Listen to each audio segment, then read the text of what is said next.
Here, videotape me getting in. Yeah. Is it running? Yeah. Abby's gonna. You can. Here, I'll restart it. Oh, I got it. You would what? I'd go back in a heartbeat if they let. Now, are you a better pilot than Tom Cruise? Oh, undoubtedly. So the answer is? The answer is yes. The answer is obviously yes. Have you flown missions similar to the Tom Cruise mission that we just witnessed? Just like it. Really? Oh yeah. Just like it. And what cute colors did you have on your helmet? The blue. I have the pole on there. I've got all kinds. I've got 4 helmets. Great. Can't wait to see them. I'll go again when you guys want to go. All right. It was that good. That's what we were saying. No, I'll definitely go again. I thought it was a lot of fun.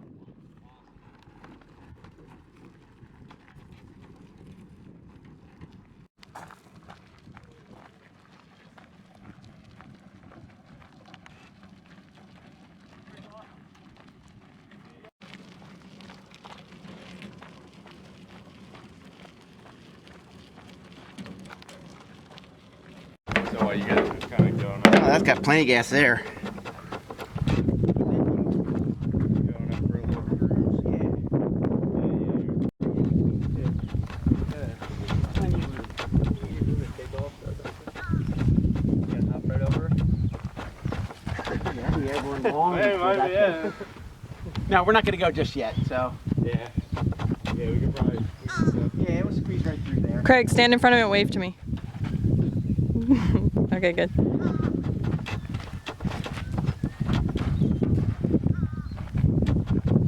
have to just on a Jet A, but I mean, I could get by without any, right?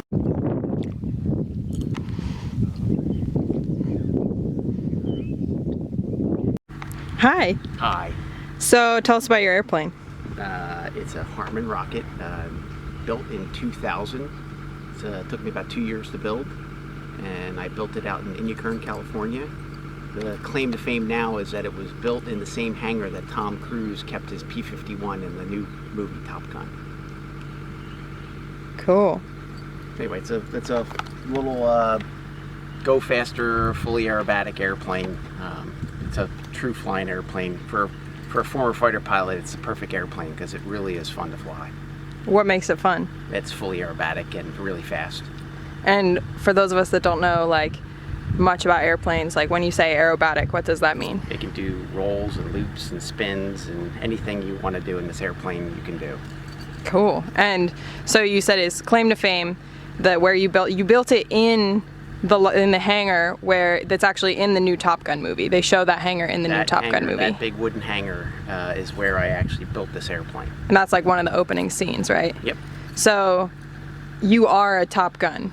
How does it? You were a Top Gun. So like explain to us what a Top Gun is. Well, I was an F-18 pilot.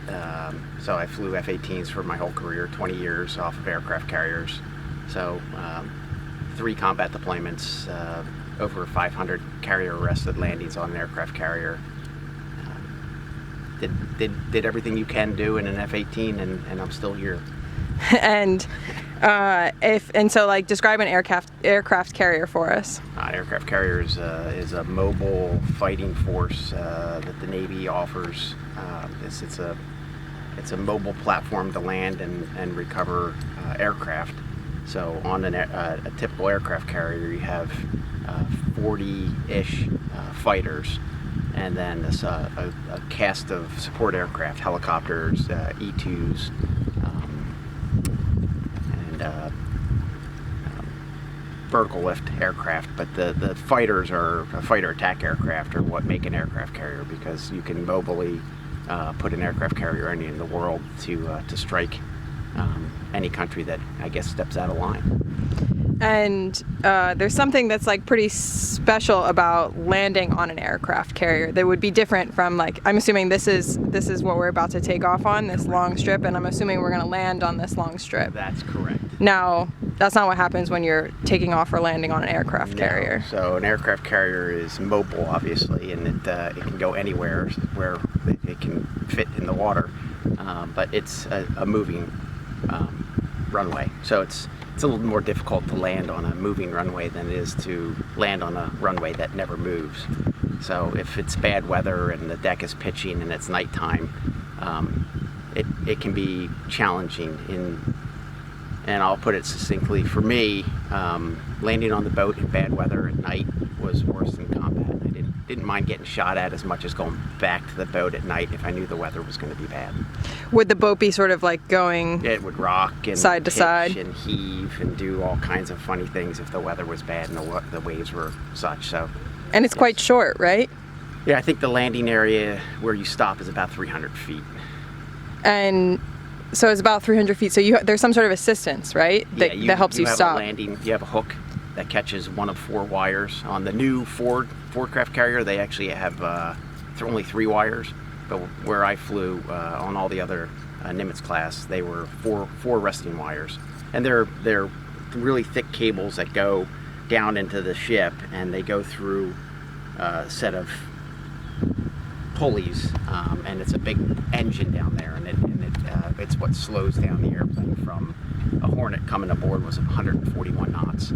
A Hornet is a type of airplane? Yeah, an F-18. So the new Super Hornet's a little heavier, but the one I flew was the Legacy Hornet, and it was max you could land at is 34,000 pounds. So you had to dump fuel to get to that weight, so you couldn't hit the aircraft carrier at anything more than 34,000 pounds.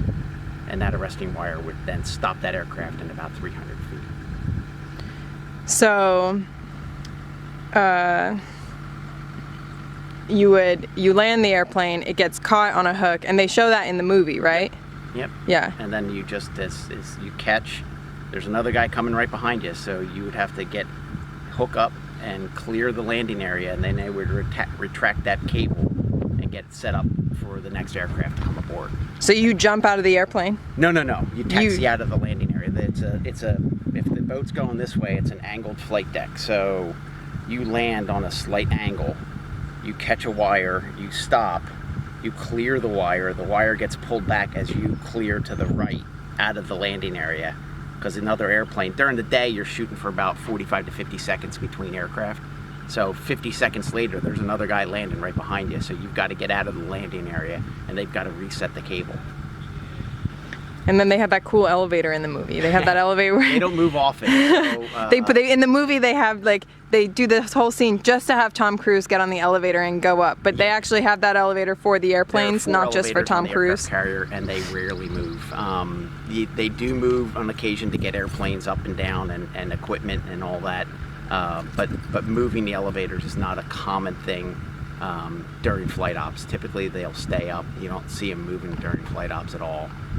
Only in an extremis where they absolutely had to get something up to the flight deck or down would they move an elevator. But there's 4 of them, and they're used there because we can't put all of the airplanes that are on aircraft carrier on the flight deck. It would just be too crowded. So there's a host of the airplanes down in the hangar bay below the flight deck that are down there as airplanes that are being fixed or worked on, or they're just in spares. But typically for a typical cycle in a launching day, we'd say we fly 12 to 14 hours. The airplanes that are on the flight deck are the ones that you're using. You're not pulling up airplanes from the hangar. And then the launch, obviously you have to get a catapult to get off the aircraft carrier. So Obviously. When you're full combat weight in a regular Hornet, we were 51,000 pounds, but you have to make that 51,000 pounds move to about 180 knots, about 200 miles an hour from here to that yellow plane right there. So it's not very far. That's how far you have until you have to be up and off. And off, yeah. So it's a pretty violent acceleration. You're having to get pushed down the flight deck, and then once you're off the flight deck, obviously you're under your own aircraft power. But it feels like you almost stopped at the end of that because you accelerate so hard with the catapult. And then when you're in the airplane, we saw in the movie there were like rounds of ammunition, and then there were also like things on the bottom that you could shoot off as well. Yeah, there's a host of different weapons that you can carry on a fighter like the F-18. So you have air-to-air weapons and air-to-ground weapons. So they actually showed both in the movie. They actually showed it has a gun. So It's a 6-barrel Gatling gun, shoots 20mm rounds, and that can be used in air-to-air and air-to-ground. And then it has air-to-air missiles, so you have 2 wingtip missiles, which are AIM-9 heat-seeking missiles, and then inboard on either the cheek stations, or you can pylon mount them. You can have AMRAAM 120s is pretty much the go-to radar-guided missile. And then if you're not in an air-to-air role, you're an air-to-ground role, you can put any different munitions on there, from laser-guided bombs to GPS-guided bombs to just iron dumb bombs. There's a host of things you can carry on the airplane. And then on your personal self, you're wearing your flight suit, and you're carrying equipment on your body in case, for whatever reason, you wind up outside of your plane before you Correct. wind up back on the carrier. Mostly survival gear. So you have a flight suit, and then you have a G suit to help you with the sustained higher Gs, and then over the G suit you put a survival harness that is not only the webbing and everything that attaches you to the ejection seat, but it also has integrated survival equipment like your survival radio, So for some food and water, maybe? A little food, a little water, whatever you can carry, and then usually a sidearm, typically a 9mm with some for self-defense, but that would only be used in extremis. And did you have any sort of like little personal treasure, like any photo of anyone or any sort of like anything that you would carry with you? No, because you would bring nothing identifiable if you were to get shot down and get caught in, become a prisoner of war. You didn't want anything that they could use as leverage to get information out of you. So you would carry nothing personal. And what would be the nice part about landing and coming home? Going to get something to eat and getting some sleep and doing it all over again. That sounds good. So we're gonna go flying today. What are we gonna do? We're going to do everything you could do in an F-18, just a little bit slower. And a little less violent. And we could do it as violent as you want. I mean, we're not gonna be taking anybody out with any weapons. No, it has no weapons on it, but this airplane can do everything an F-18 can do, just at a little bit slower speed. Great, let's do it. I'm ready to puke. No, don't want that. This is yours? Yeah. Wait, dude, jump up and down again. That was funny. So this is yours. And what is it?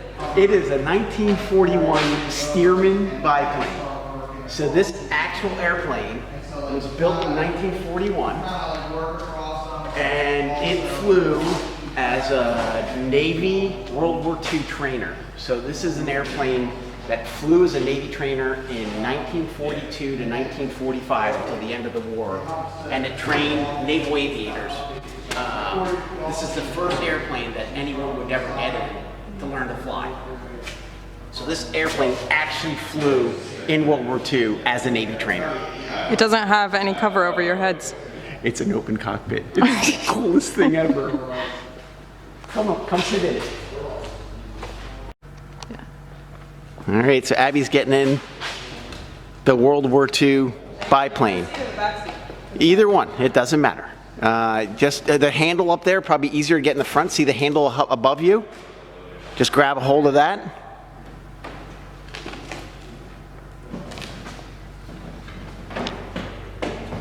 And that's where you would fly anyways, up in the front, because the pilot sits in the back. The pilot sits in the back? Yeah, this has controls that you can fly it up here too. But if you were going to fly it as a solo by yourself, you would fly it from the back. What do the pedals do? Those are rudder pedals, and brakes. So see, look back behind you. It moves the rudder pedal. That's cool. And then the stick moves the ailerons left and right. See? And then the elevator, if you go look in the back, this is up and down. That's cool. Yeah. Fuel tanks up here. Big open cockpit biplane. It was like leather right here. Yeah, that's old school. This is the way they had it when this airplane is. You replaced this leather? Yeah. And we just replaced it. So this airplane had quite a bit smaller motor when it was a trainer, and then after the war, all the Stearman, I think they built about 9,000 of them. They all got sold as surplus, and the guys that bought them were crop dusters, believe it or not. So What's a crop duster? Just like what you see here. These are the guys that go out. These airplanes, and these yellow airplanes fertilize are crop dusting. Crop dust. Yep. So this was a crop duster all the way up until 1971, and then it ended up crashing in 1971. And There was a crash? Yeah, this airplane was wrecked. It hit a power line, and it sat for many, many years, and then it was bought at some point and restored back to flying condition, and then it became a part of a collection, and it sat for almost 15 years without flying, and then the owner that we bought it for bought it last year and put it back into the air, and then we bought it from him. And this tells you? That tells you how much fuel you have in the airplane. It's very basic airplane. Basic. There's not too much, obviously, no canopy. So the wind buffets your head and it's loud, and it just belches smoke, and it is the coolest thing ever. It's slow and lumbering, and it does. So you've flown it?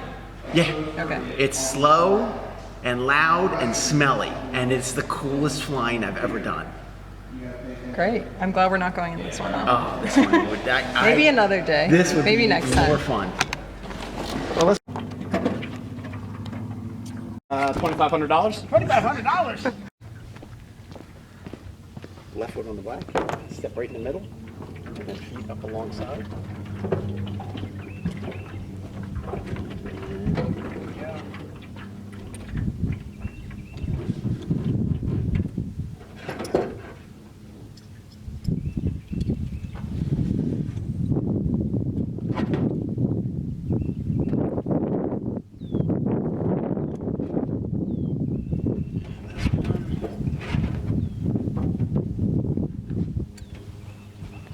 So the way this works is this one goes in there, this harness goes in there, and this one is what locks you in.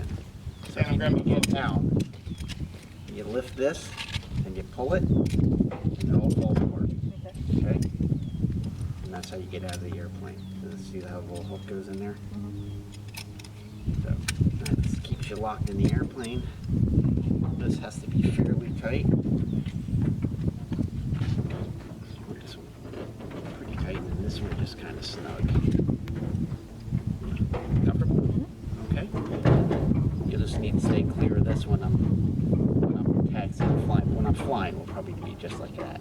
Okay. Okay? You get a headset.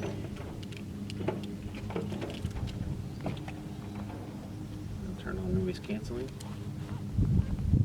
Okay, and this I want to tuck in just there. That should do it. And then this has to be right up against your lips, and then you have to project your voice so I can hear you. Okay? All right. Hold that.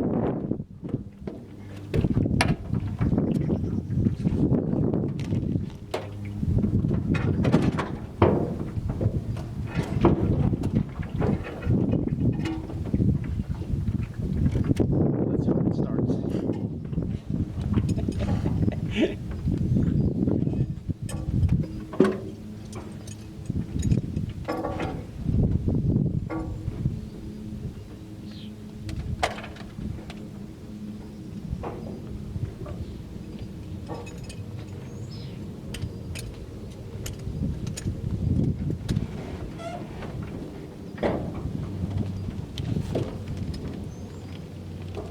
Blue diamonds. Blue diamonds, baby. Whoa! Yeah, They're that's across right. the street from us. Once a diamond, always a diamond. Yeah. I like it. Oh shit. No, it's okay. I'm sorry. I'm sorry.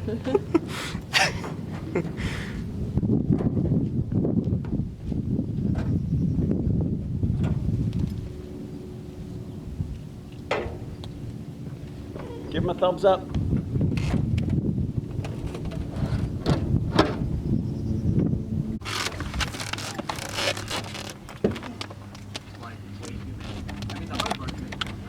And watch your foot just for a second. So when I come into land, I'll tap your foot, and if you just put it flat on the floor there, I can get to the flaps. But after that, you're fine to put it wherever you want, okay? Okay, canopy coming down. Okay. Just gotta make sure it's clear. We're in. We're in.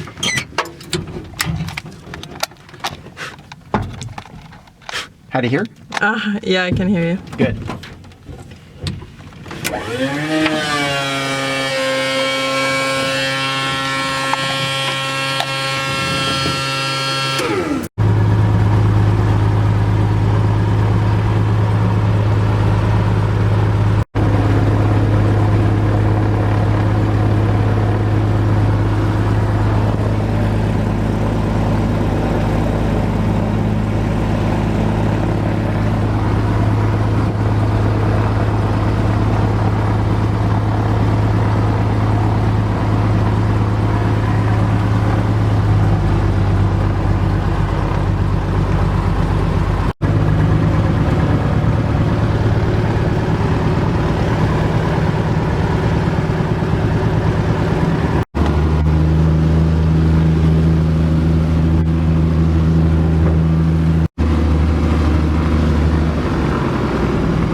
Well, we made it what? 5 minutes?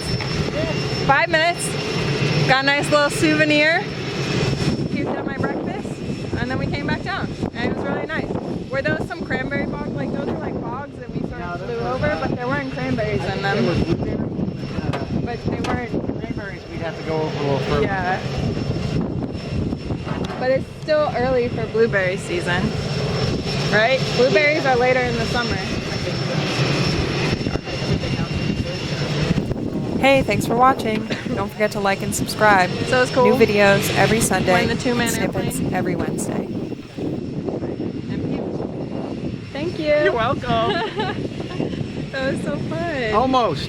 Well, we did. We did. It was successful. We didn't go as far as everyone else, but It's all good. it's not a measure of how far you went, you know? It's just a measure of showing up. We got the airplane in the air. Yeah, we were in the air and we went in a circle. And nobody even has to know that we didn't go upside down. We could tell everybody that we went upside down and did all the tricks.